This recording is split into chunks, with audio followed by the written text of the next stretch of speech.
sa Bukidnon, makita ang tribong Bukidnon. Tungod kay sila gapuyok sa mga habog nga mga bukid, gitawag usab sila og Highland Tribe. Nagsugod ang atong sugilanon sa mauyaw-uyaw. Usa ka habog nga bungtod sa Kabakungan, sityo sa Barangay Linabo, sakop ning syudad sa Malaybalay. Sa matag adlaw nga pagkinabuhi sa mga lumulupyo, nabantayan nila nga adunay gakakabsan nga kinabuhi sa ilang sakop sa tribo nga mga lalaki. Ilabi na sa panahon sa lumalamaga o paghayag sa bulan. Ilang nasuta nga kinihinungdan di ay sa usa ka kahibulungan ug makalilisang uyamot nga sa larong.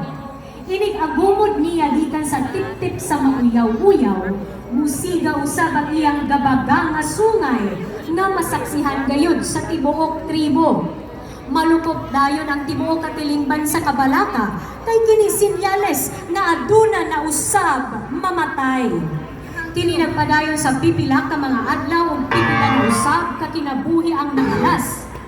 Usa ka lumalamaga ni anak, napukaw na lamang ang tibuok tribo sa makusog na tiyabaw ni Apo Mabalaw. Tungod kay sa unang higayon, usa na kababae ang namatay sa ilang tribo.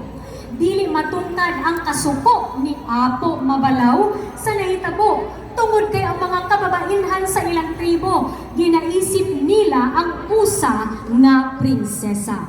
Kini naghatag sa tribo og kaisog ug wala na gayud nangalipay ang tanan tungod sa maong panghitabo. Nagpatigom og mga agong ang kababayen-an aron mapahimangnuan ang tribo nga mag-amping ug magmabinantayon, hilabi na nga ang mga maong salarong anaa pa sa bungtod. Nakadugang usab sa kalisan ang tingog sa langgam nga kuwaw na kung paminawon daw ginatunglo ang tibuok katilingban. Sa kasuko ni Apo Mabalaw sa nahitabo sa ilang prinsesa, isulong niya ang maong salarong uban ang iyang mga bagani gamit ang mga sundang ug mga pana apan wala kini madutli. Sa pipila ka mga higayon, wala gayud kini nakatarog sa maong salarong ni nakatagsa. Nakadesisyon sila nga mupauli ug mukuha sa ilang mga bangkaw ug kalasag o gisandig nila kini sa bangkaso. Ingon man, ang kababayen-an nagdala og kilala ug uban pang mga halad o giritwalan nila kini pinaagi sa pangapo ha ritual ug uban pang mga halad o giritwalan nila kini maong mga hinagiban maoy makasumpa ug makaabog sa dakong salarong nga tumbaga hasungay.